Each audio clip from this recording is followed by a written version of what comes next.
A guten Erev Shabbos. Last week we were discussing the different types of miracles.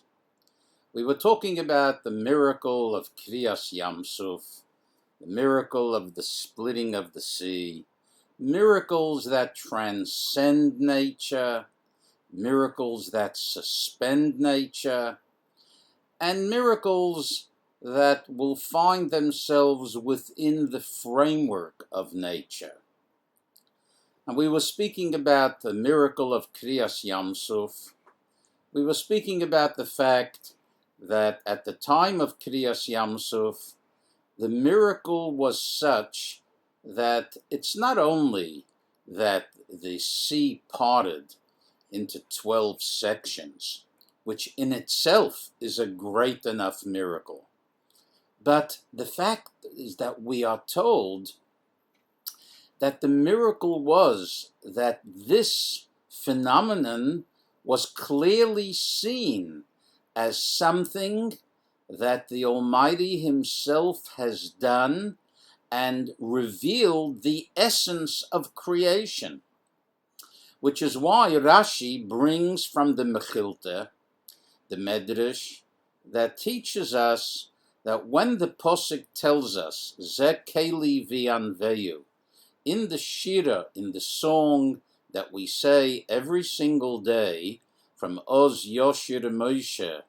that Moshe himself sung this song together with the Jewish people, one of the verses says, Ze Keli V'Anveyu.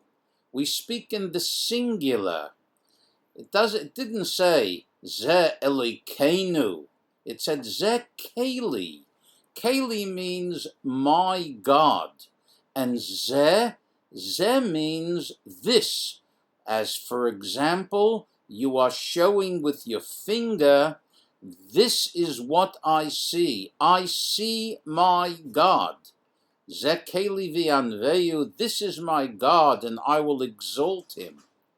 So the Medrash tells us that Ro'aso Shivcha Alayom Mashaloi Ro Yecheskel Ben Buzi, that a maidservant who was present together with the Jewish people was able to see godliness, the revelation of godliness, to such an extent that it went far beyond the revelation that one of the greatest prophets of the Jewish people, Yecheskel, what he experienced. And the Medrash gives us verses to show us this particular concept.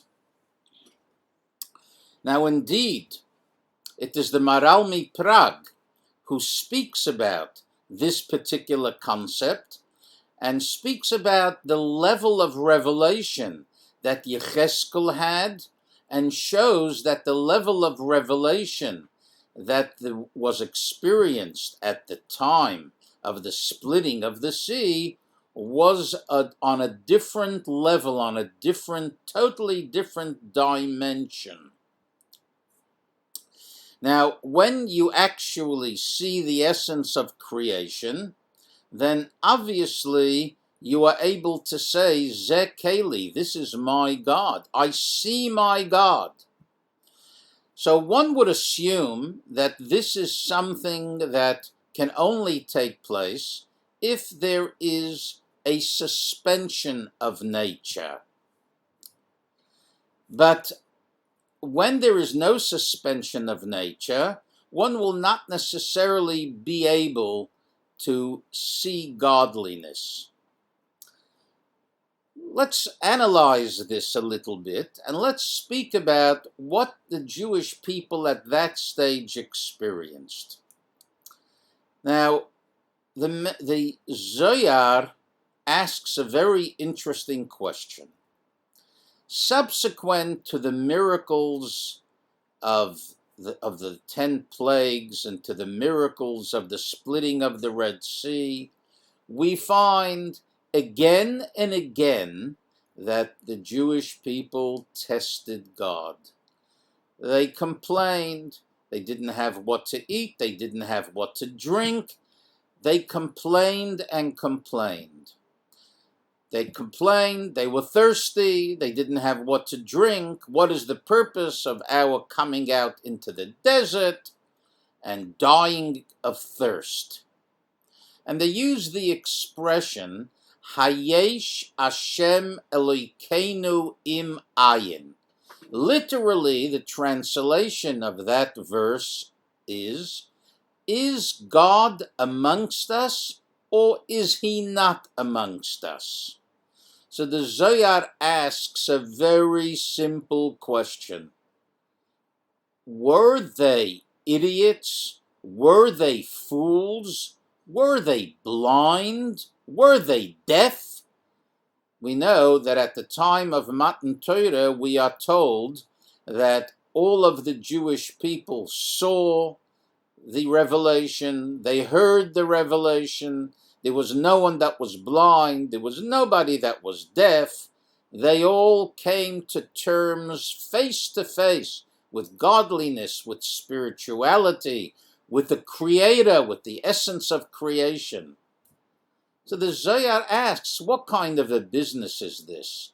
That the Jewish people asked and tested and questioned God, whether God can provide for them in the desert?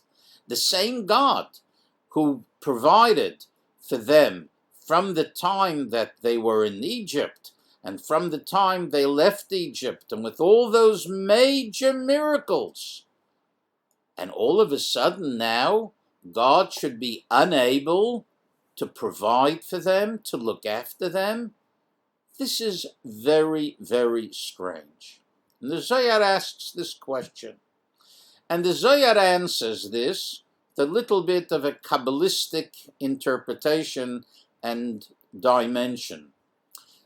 The Zohar says, they say in the Posuk, Hayesh Hashem, with the name of Yud-Kei Vov-Kei, Shem Havaya.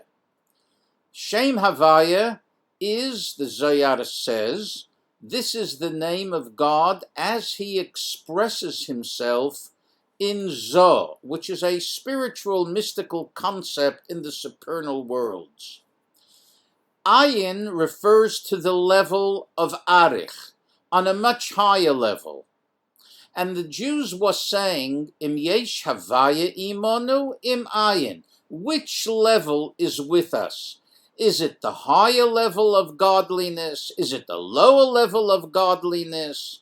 Maybe the higher level of godliness is the one that made all the previous miracles, but maybe that level of godliness that we are experiencing now is not on the same level, and maybe this level of godliness cannot provide and make to us these miracles.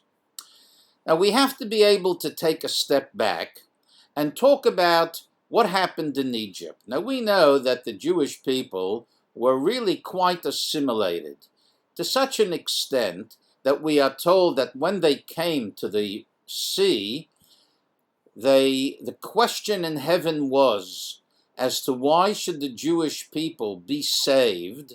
After all, halolu oivdei avodah zarah v'halolu oivdei avodah zarah. In the same way that the Egyptians were idol worshippers, in the same way the Jewish people were worshippers of idols in Egypt. Because although they maintained their identity as Jews and maintained quite a number of specifically and uniquely Jewish characteristics, but they still served idols. And when you talk about serving idols, there are different idols. There are idols that are worshipped if you need health, other idols that are worshipped for the purpose of sustenance, other idols that are worshipped for the purpose of having children, other idols that are worshipped for different aspects of your own health. And although it's hard for us to identify with these concepts today, but all you need to do is to go to India, where there's a plethora of gods. And this actually is what takes place. many, many different gods, referring to different aspects of spiritual energy of creation. So the Jewish people were still immersed in those types of concepts. So although they were being re-educated by the miracles of God, but they found it difficult to come to terms and to understand that it is the same God that punishes, is the same God that has mercy. The same God that provides sustenance is the same God that is severe when necessary. There is the one God who will express himself in different ways at different times. And sometimes there is one level of godly energy that is required for whatever reason is known to God, and that at another time there's another level of godly energy that is required. And therefore, as a result of that, it was really a problem for them to get their heads around it, that it is really the same God. So the same God and the same godly power and godly energy that provided for them the salvation from Egypt is the same God that will provide for them in every other way. And this was their test. They needed to mature from the level of their understanding in Egypt. And to such an extent that this was a problem for the Jewish people at that time, we take another step in this particular direction and speak about what happened to the Meraglim, to the spies.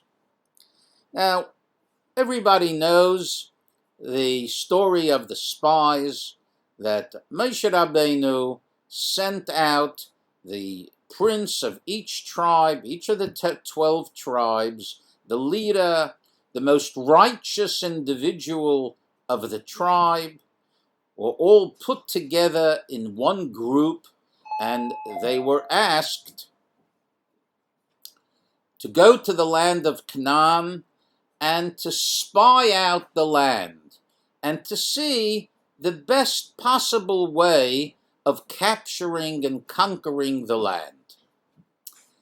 So we know the story that the spies, who, as I said before, were righteous, they were the most righteous of their tribes, the leaders of their tribes, they all went to the land of Canaan, and after 40 days, they came back and they spoke very badly, and they said, this is a land of giants, it is a land that would be impossible for us to be able to conquer. And not only did they say that we as a nation will find it impossible to conquer this land, but they furthermore said, Chozok hu mimenu, the land is even stronger than God, and therefore God is unable to conquer that land. Now, of course, the same question that we asked before is the question that we will ask now. We're not talking about evil people. We're not talking about stupid people. We are talking about very wise individuals who were of such leadership quality that they were chosen to lead their tribes. So they were holy, they were learned, they were pious. How can they possibly come along to say that the land of Canaan is a land that is impossible even for God to be able to conquer? Didn't they see God's mighty hand? At the time of the Yam Suf, we know that the whole world became aware of what was taking place. Our sages tell us that every single gathering of water in the world split into 12 sections the same way that the sea split into 12 sections. So, in actual fact, the Posuk tells us, Shomu amim yirgozen chil ochaz yeshrei peloshes. The nations of the world were frightened when they heard of God's greatness and what he was doing to help save the Jewish people. So this God, this creator of the world, would be unable to take over to help the Jews conquer the land of Canaan. Astonishing. One of the interpretations that Chassidus gives is that the Jews, there was a particular disconnect, and in a way, exactly the same type of disconnect that took place when they were testing God when they were thirsty, questioning as to whether God was with them or not. When, according to the Zohar's explanation, not knowing whether the different levels of godliness have the ability to cope and to manage the particular problems that they were having at that particular time, the challenges that they were facing at that time. And Chassidus explains that the Meraglim, of course, were aware of God's ability to make a difference, to God's ability to change nature if he so desires. But they were, however, aware of the fact that when they came into Canaan, all the miracles that they experienced in the desert would no longer apply. They would no longer enjoy those supernatural miracles. Miracles of having a wandering well that was able to parch the thirst of the millions of people, this manna that came from heaven, the clouds of glory that looked after them and surrounded them. These were supernatural phenomena. And they were aware of the fact that all of these supernatural phenomena will cease when they reach and they come into the land of Canaan. So they thought to themselves, when we get to Canaan, God doesn't want to show his power any longer. He wants us to conduct ourselves in the normal way. For us to have food, we need to sow, we need to plant, we need to reap, we need to dig wells, we need to do things according to the natural order of creation. Now, of course, if God wants to utilize, to exercise his unbelievable powers, then certainly he has the ability to do so. But when he wants us, when we come into Canaan, not to be dependent upon supernatural miracles, but that we should conduct a life in the normal way of living. So if he wants us to look at things naturally according to the laws of nature, then it is impossible within that framework, within that expression of godliness, it is not possible for us to conquer the land of Canaan. The people there are too strong.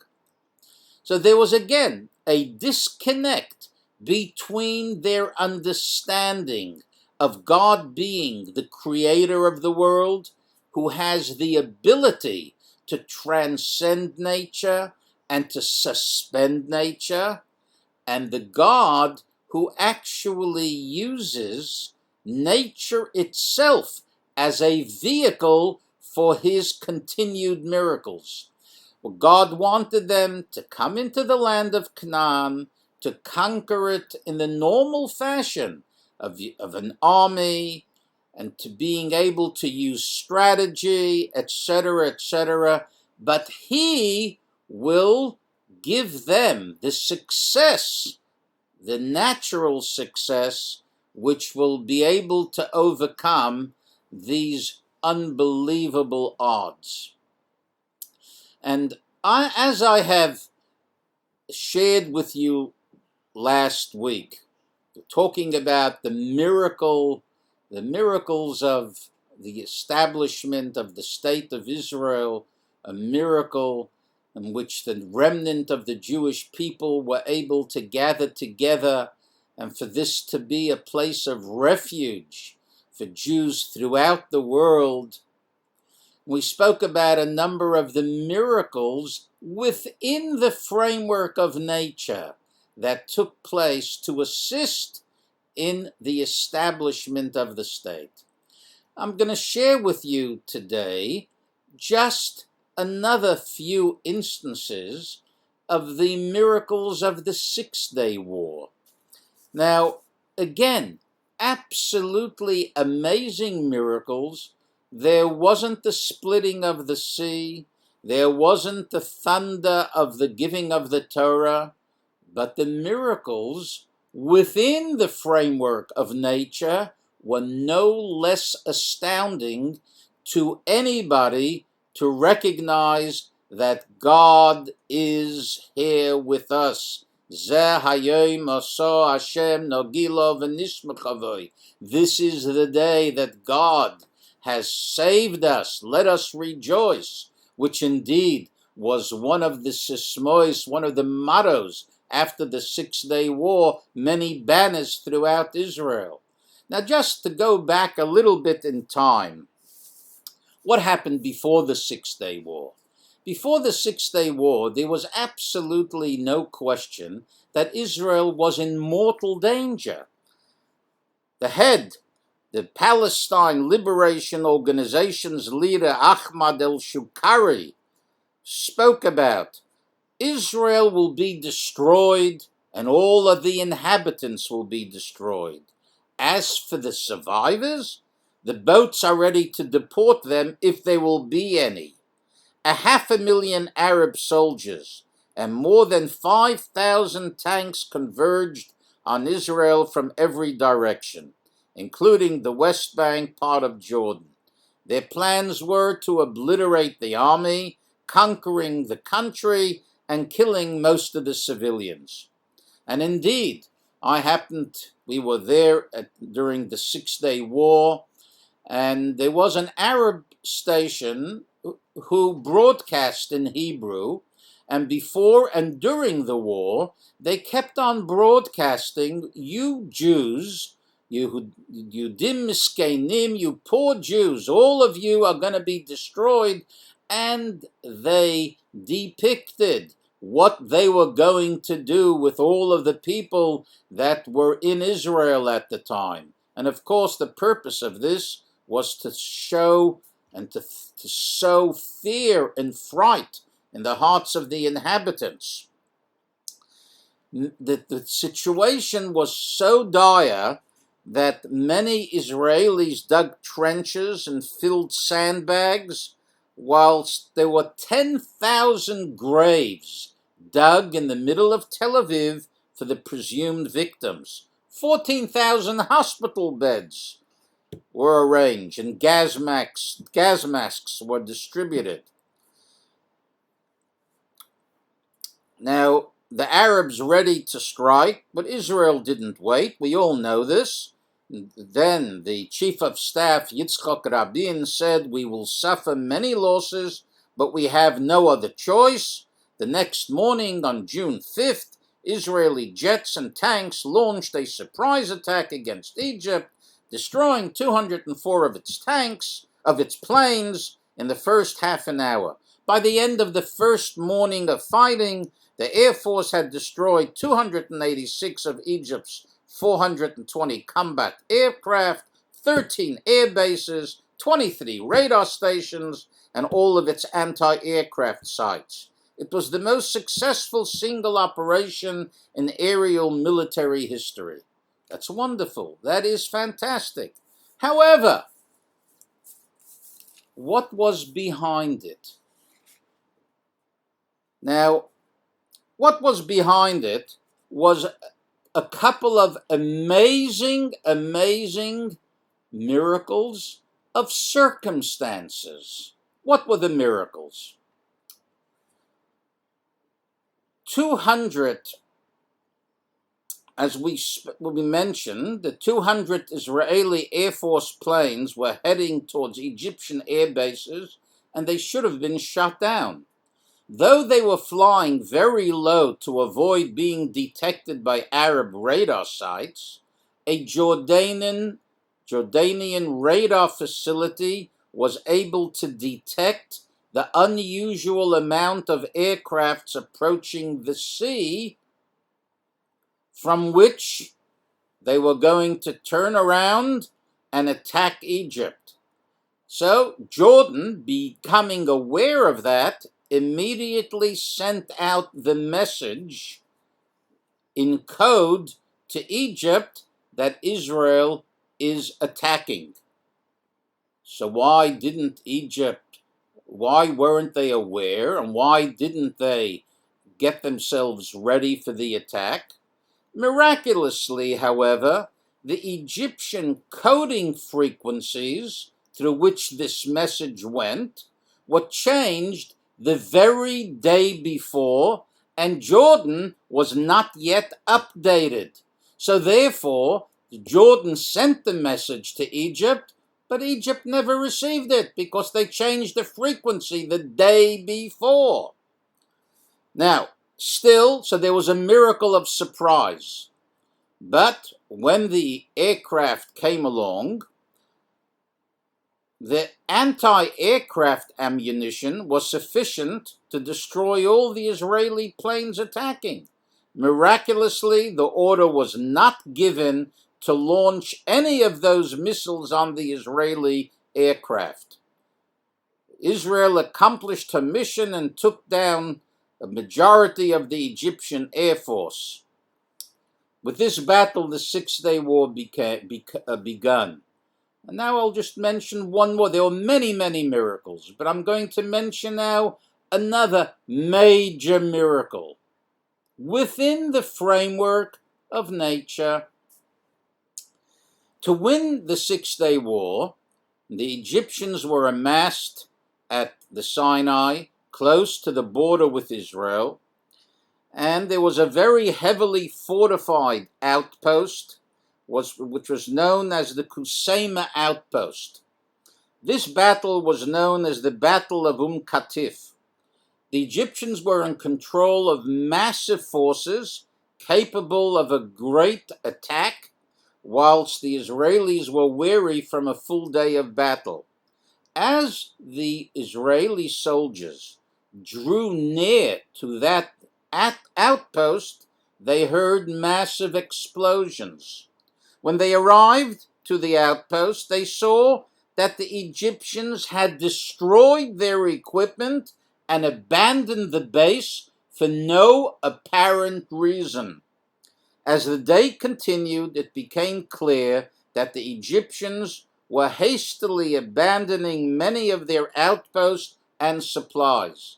And from pictures that were seen at that time, you saw thousands of soldiers who took off their shoes. They were running away from the border with all of their supplies.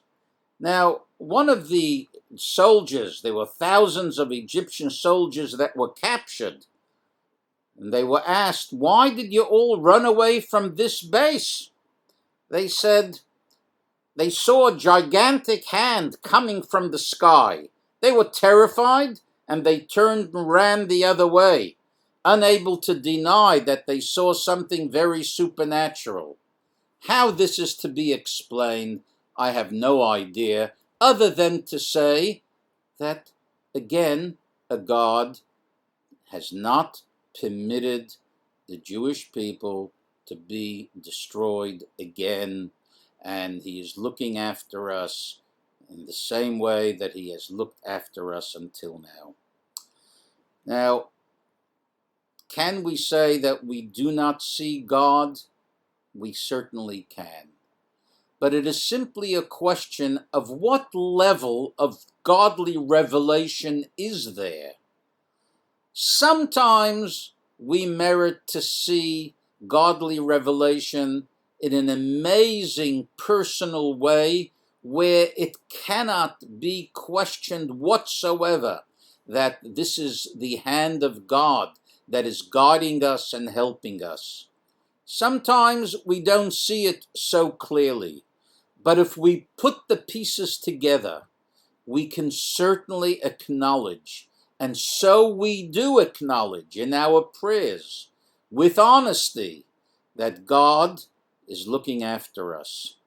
But of course, we have the question, if God is looking after us, why does he continue to challenge us? Well, this is another issue that we will continue to deal with in the weeks to come in Yitzhak Hashem. I wish you all a great Shabbos.